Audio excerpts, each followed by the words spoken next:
Good morning. This is Jackie Vasilevsky from the Sydney Jewish Museum interviewing Berel Gingas today, the 29th of June 2010, in his home in Bellevue Hill for the purposes of the fashion industry exhibition that the museum is planning to put on.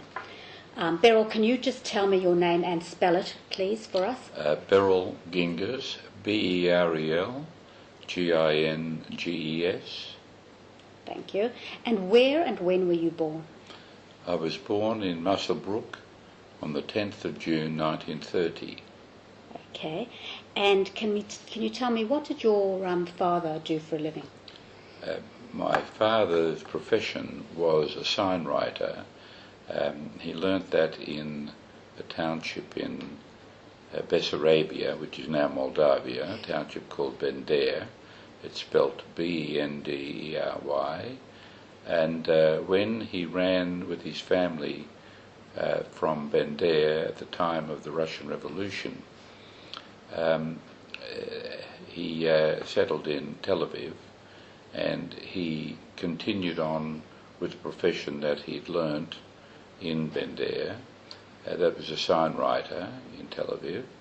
And when he came to Australia, he worked for a cousin of his in Newcastle who had quite a large department store called H.J. Gingas, and he did ticket writing for the window displays. But then my mother and my sister, who was born in Tel Aviv, were waiting for him to earn sufficient to bring them out, and so he could see after a few months that he wasn't going to get far earning much money as a ticket writer for his cousin, and so he decided to go and do hawking door to door. Okay. And so after he'd done that for a while, only because I know a bit of the story, can you tell us exactly what happened after that? So he did hawking, and was that very successful? Well, it wasn't easy for him. What he did was bought a suitcase, and it was 1929, and depression was quite, it was in the depths of depression, and people didn't have much money. The retail stores at that time had expensive merchandise, and so people, anybody who would come and offer, for example, a lady's dress which might have been 9, 10 and 11 pence, which equates to $1.99 today, and he sold it for 39 cents, they would raid their money boxes or whatever they could scrape together to purchase a dress for 3 and 11 pence. And when he came to the warehouses with cash, the warehouses were delighted to see any sort of money during those depression years, and so he was able to purchase quite a reasonable, very cheap prices.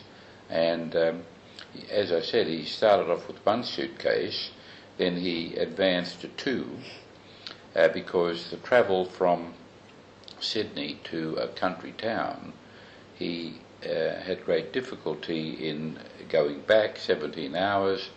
So then he decided to have 4 suitcases, two under his arms, and then he had a knapsack behind his back.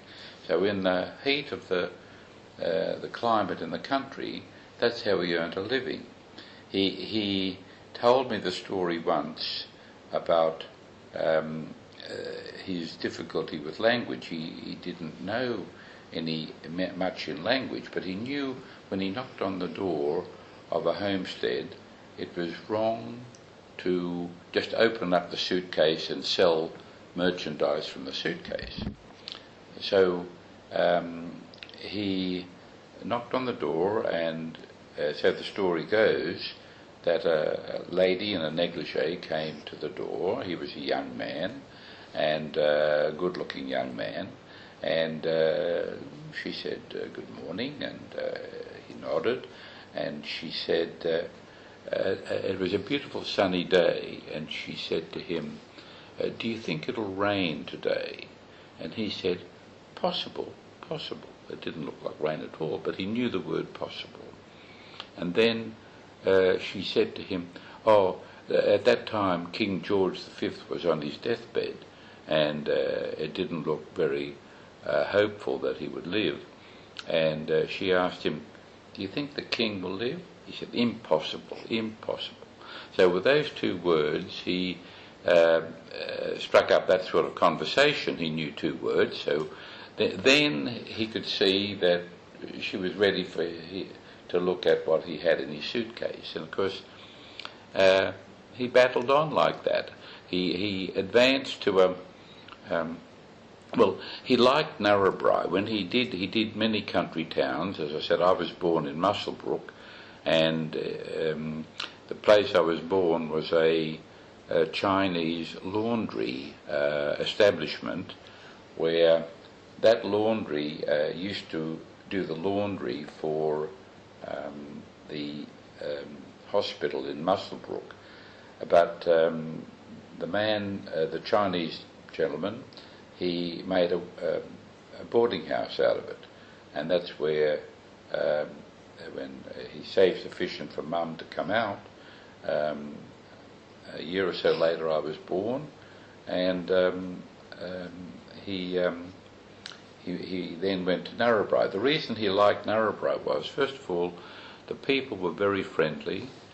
He found the sun was the skies were clear, reminded him of Palestine, of Tel Aviv, where he lived, and so he decided to settle. He rented a small shop, which was a bit further down from this one, very small, and it cost him 10 shillings a week, which is $1 a week, and they threw in at the back of that shop a residence which had, they call it an OG, like a big S sign that keeps the walls together, and it used to be a storage place for bones.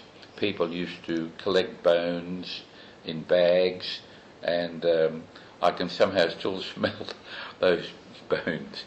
And we lived upstairs. He bought some second-hand furniture, I think for £1 or something, and he had it painted white, and we lived there for a little while. What year was this? Would have been 1931. So that was when he established his first shop. That's when he established his first shop, but he also had a horse and sulky. And while Mum was looking after the little shop, he would go around with the horse and sulky and collect some of the money that people owed him and show them other merchandise as well, and that went on for a little while. And what type of merchandise was he selling at that point? Well, he sold Manchester, like sheets. In those days, unbleached sheets were quite an item. He would sell underwear. In those days, items like bloomers, panties, or pantettes they called them. And he specialised in large sizes because the women in the country were pretty big. And there were scanties for the younger ones, which were wide-legged, lace-trimmed items made of Melanese or swami. They were the fabrics, rayon, which were used in those days. And when he moved to the bigger shop, and I think he paid £5 a week for that shop, and we lived above the residence, and the kitchen was out the back, and so was the dunny, which was emptied twice a week, and that's how people lived. But there was a story about the horse and sulky. When Dad stopped at a residence, he took his suitcase out of the horse and sulky, and out of the sulky, and he went in to sell merchandise if he could. When he came back, to his surprise, when he put the suitcase in, he got in the sulky, he saw the fat horse facing him. He got the shock of his life. What had happened, some larrikins in the town thought they'd play a joke on Dad, and they turned the horse around, and the horse bolted, and he was going backwards. So these are just stories of your past. Yes. Tell me, you were settled in Narrabri then. Where did you go to school? I went to school, to Narrabri Public School. I went to it was just one street removed from where the shop and where we lived, and my sister used to take, when I was 4.5, my older sister was able to take her brother, myself, on a Friday, and then when I turned 5 I was able to go to kindergarten and so on, and I ended up doing the leaving certificate in Narrabri. Okay. And just a couple more questions there. You said your father didn't speak much English. Did you speak English at home? We spoke, Dad used to speak to us in Yiddish mainly, English, but mainly, as I recall, Yiddish. And I made an effort to answer him in Yiddish as well, even though he laughed at my Yiddish, but I was determined that I didn't want, I could speak English, of course, I mean, at school, but at home, Yiddish was quite a... And we talked earlier about the fact that your family was the only Jewish family in Narrabri. How did you maintain a Jewish identity and a Jewish... Well, my life? dad was... unfortunately, we lost our mother when I was almost 7. My sister was almost 9. And Dad really became our teacher. He taught... when I was 3 years of age, I remember quite clearly that he had these Hebrew books, with Aleph and Bays, and so I had to read a line, and he would give me a penny for every line that I read. When I turned 4, I said, I'm not going to read for a penny. And he said, why not? I said, I want 3pence. So I had my first deal when I the beginnings of a future life. Yes. Okay. So you told me yesterday that you, as you say, you finished school at Narrabri. At that point, when you'd finished school, did you want to go on and study more or do anything else, or did you want to go into the family business? No. Well, I wanted to go to Israel. We weren't really happy living in Narrabri, my sister and I, and when I was 15, Dad, there was a colleague of mine from school that had gone to Scots College, and so I went to Scots College for 1 term. They regard me now as an old boy of Scots College, but I wasn't really doing well there. I was a boarder and I was on my own. There were other kids, but it wasn't sort of a family life, and so it disturbed me that Dad was working hard in the shop to pay for my being in Scots as a boarder. It cost a lot of money, and I felt guilty about that, and I didn't feel right that he should be working to do this. So I went back to school, and I didn't do too well. I failed in the first time that I did the leaving certificate. Perhaps the alteration, changing schools, mucked it up a bit, but anyway, I persevered and I did it the following year. But I also learnt the violin at school, at the convent in Narrabri. And so you finished, you got your leaving certificate, and so you had to decide but what we to lived in Melbourne. My sister and I had, when I was at Scots College, I met some young people Jewish people who introduced me to Habanim. And we went to Habanim meetings on Saturday afternoon, and that was a wonderful connection because I'd never met with Jewish kids before, having lived there all my life, and in Narrabri, and that was really quite good. And when I went back to Narrabri, I kept up a correspondence with them, and then they informed me that there was an interstate Habanim camp being held at Glenfield in 1946. And so my sister and I were met by Joachim Schneeweiss, who met us at Eddy Avenue, and we went with suitcases to Glenfield. And that was a wonderful experience to meet with Jewish kids, and they were singing Hebrew songs and Yiddish songs, people from Melbourne, people from Western Australia, people from New Zealand. That was a wonderful experience. And then the following year, we decided we didn't want to live in Narrabri anymore, and so there was a camp, interstate Habanim camp, held at Gembrook in Victoria, and so my sister and I decided we're going to go to Victoria, to Melbourne, and she stayed with Rabbi Friedman's daughter, and we went to the camp.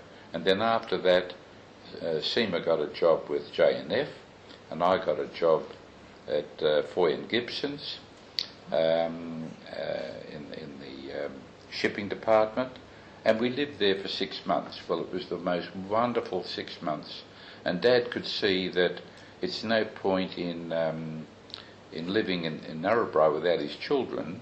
So he was fortunate enough to buy a little business in Rawson Chambers, which was a place near the railway that sold wholesale to hawkers and little shopkeepers. That was in 1948. But I'd already bought my rubber boots. I was visiting Hakshara. I was going on Aliyah, and Abba beckoned me that could I help him move from Narrabri to the city. So I forewent that opportunity, even though the friends that the Chavarim that I was going to go with, they're on the Hakshara, they're on the kibbutz still today, that's Kfar Hanassi, and every year we meet up with them, and we have a wonderful reunion in Israel.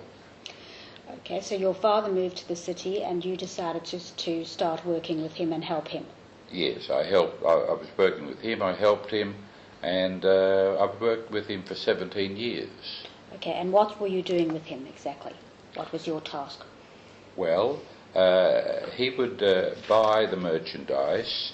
At the same time, we still had the shop in Narrabri. So I would spend, he would spend 2 months looking after the Rawson Chambers, and then I would go to Narrabri and look after the shop until we tried to find a customer that would buy either the stock, because it was only a rented shop, we didn't own the building, and amongst the customers that came to Rawson Chambers, we were lucky enough to find someone who bought sufficient stock to allow us to close it down, to leave. Yeah. When was that you were able to get 48, 49, I think, around about 40. I was 18 or 19 years of age at that time. Okay. And then I came back, and I said to Dad, I'm not too sure if this is what I want to do. I said, I thought I'd like to do radio announcing. That sounded a good thing to me. People tell me my voice, it's possible that I might be able to be a radio announcer. So I went along to find out about that, and the chap at the radio station said, well, you'll have to do an acting career first, because your voice has to be modulated, and you have to. I said, that's fine. So he sent me along to a place where they were doing acting. Okay, so you were going off to go and do your radio announcing. Yeah, so I went to this acting play, where they were.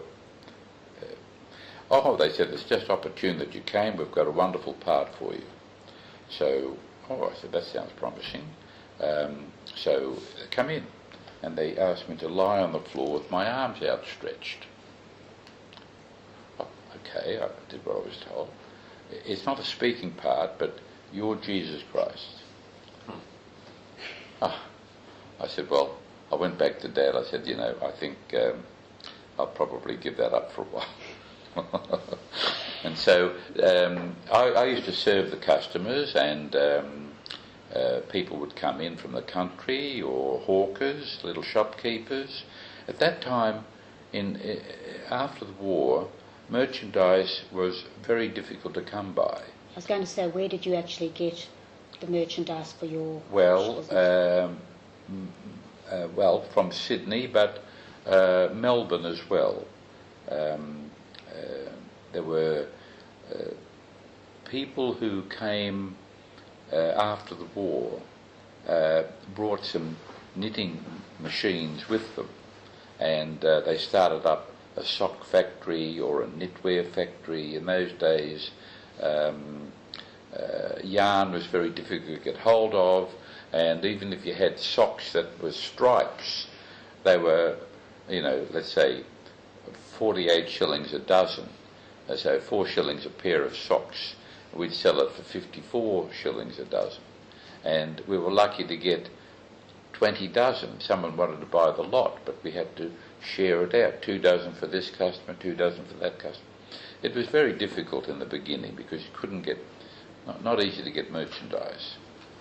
Not like today. Today there's too much merchandise, but in those days there was a shortage, and that's why the business was able to progress, because whoever was able to get merchandise was a kingpin. But Dad had something that he passed on to me, and that was paying bills quickly. He could see that if he would pay promptly, then people would look after him. I remember when I was 10 years of age, Dad took me from Narrabri on a buying trip to Sydney, and we went in around about January period when factories were taking stock for the end of the year, end of the half year, and so he had cash with him. And he went into one place, I remember Theo Felstead, who had made little children's dresses, and there was a whole shelf of these beautiful little cotton dresses, and the normal price of those was 2 and 6pence, and you would sell them for 3 and 11pence. So Dad saw all these cotton dresses, I think ranged up to size 5 years of age, from 3 to 5 or 3 to 6. And he said, well, I can take the lot, I can pay cash. He said, I'll pay 9pence. Oh, the fellow said, 9pence? He said, that's ridiculous. But you could see he had a lot of dresses. He might have had 150 dresses. He said, oh no, that's... He said, well, how much you want? He said, well, what about 1 and 6pence? The supplier said. Dad said, no, I can't. I'll give you 9pence, but I'll pay cash now. And so the fellow's looking at the pencil. He said, you know what? I'll give it to you for $1 shilling. What about $1 shilling? Dad pulled me over to the side and he said, he wants $1 shilling, I'm offering 9pence. If I meet him halfway and offer him 10pence halfpenny, the worst came to the worst, maybe I can get a shilling for it, or I can get 11 pence halfpenny for it. You know, that might help solve the problem. So he said, you know what? So he went back, having discussed it with me, a 10-year-old. He went back and he said, you know what? How about we meet halfway? I want for 9 pence, you want a shilling, 10 pence halfpenny, take the lot, here's the cash. And the fellow did the deal. Of course, when Dad got back and the merchandise came, he didn't sell it straight away because he put it up above this shop where we lived. There were a number of bedrooms, and we used 3 bedrooms, one for my sister, one for my dad, and one for myself. And the other 2 or 3 were storerooms where he kept additional stock. So the dresses went up to the storeroom, and then when the next summer came, he put out, Shirley Temple was very popular, I think it might have been 1938, 39, and he had fans made for gifts for Christmas, and on the fan was a picture of a smiling Shirley Temple, and he cut those off and put them on stands in the window with a dress, Shirley Temple dresses, 3 and 11 pence, you see. That's so he did very well with that purchase. But Dad could sense that war was coming, and he went to the bank to ask if he could get an extra. He said, "Oh, don't do that, don't." But Dad didn't take any notice. He could smell war coming. He said there'd be a shortage of rubber, there'll be a shortage of cotton.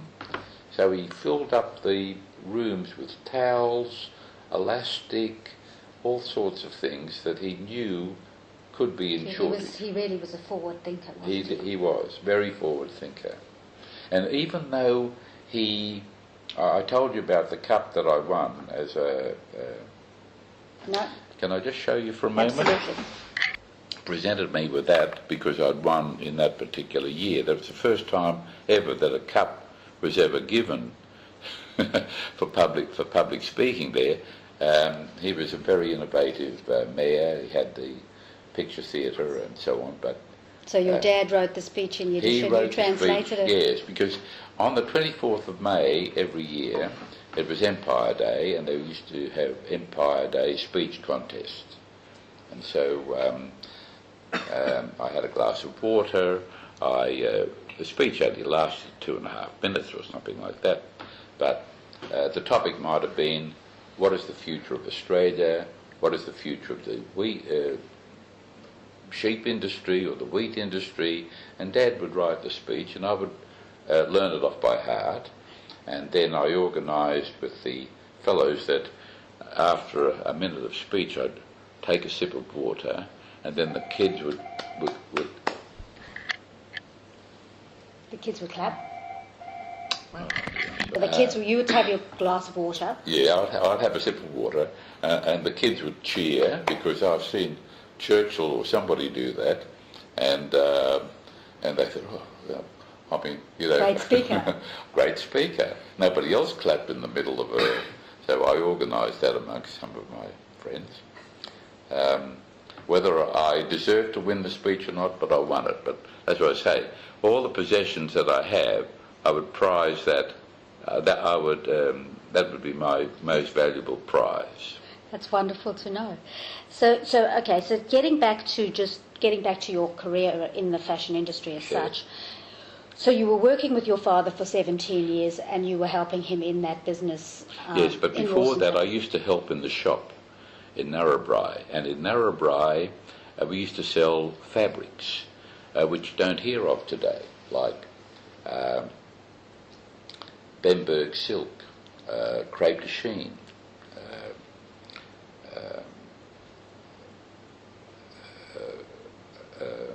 summer breeze, eyelet linen, Hank silk. Used to be strands of silk that people would crochet,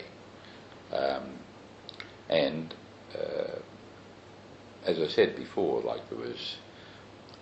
But then when we went to Rawson Chambers, and of course, no, going back to Narrabri, cotton dresses, like they used to have sundresses, shirred with elastic, off the shoulder. Cotton was a very popular fabric.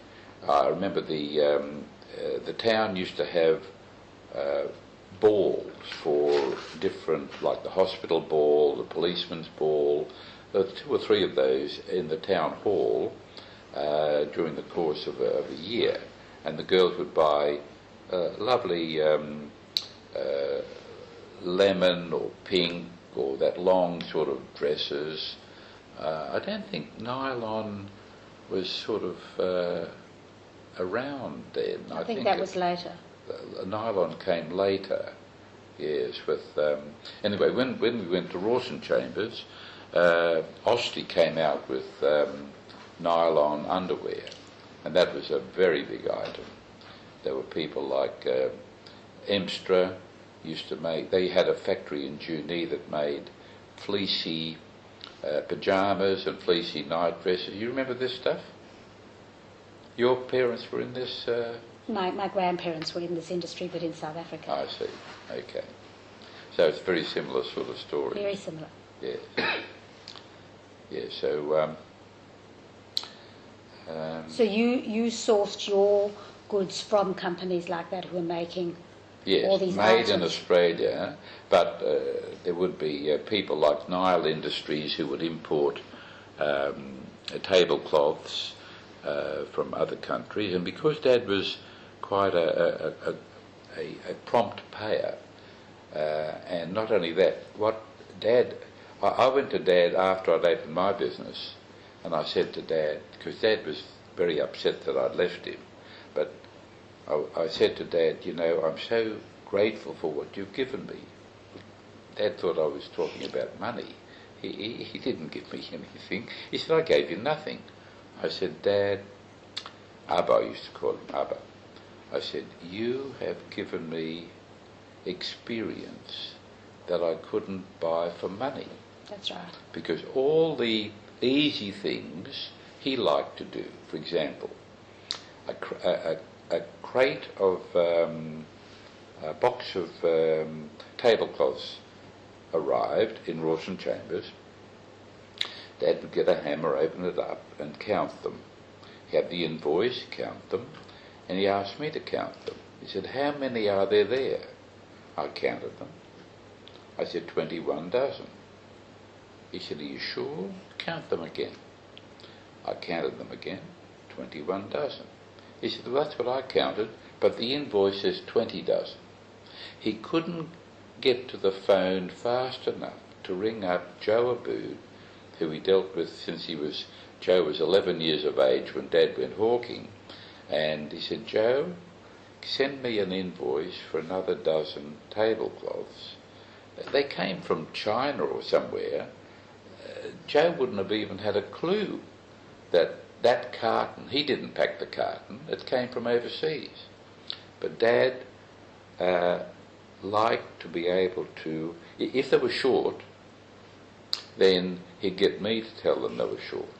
If they were over, he'd do that. So all the difficult things that he had, so that when I started my business, you eventually, had dealt with all those hard things. I didn't have a problem because I'd handled all the problems of this business.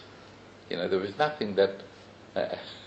and when people came in, they would ask, what are the best sellers? What are good sellers? And I would be very honest with them. And I said, look, this one's... particularly these... They used to have, from Balmoral underwear, they had 2-piece sets, a slip and a pair of briefs in a box. Very nice. He said, what's the best-selling colour? White is number 1. Pink is okay. Blue, I wouldn't worry too much about blue. So people took notice of what I told them. But Dad sometimes would buy some bargain. He bought, let's say, from Emstra, Melanie's children's pyjamas. He went and bought them. There might have been 30 dozen of them. He bought them for $1, and he tried to sell them for 1 6 pence. Nobody wanted them. If you gave it to them, they don't want it. So he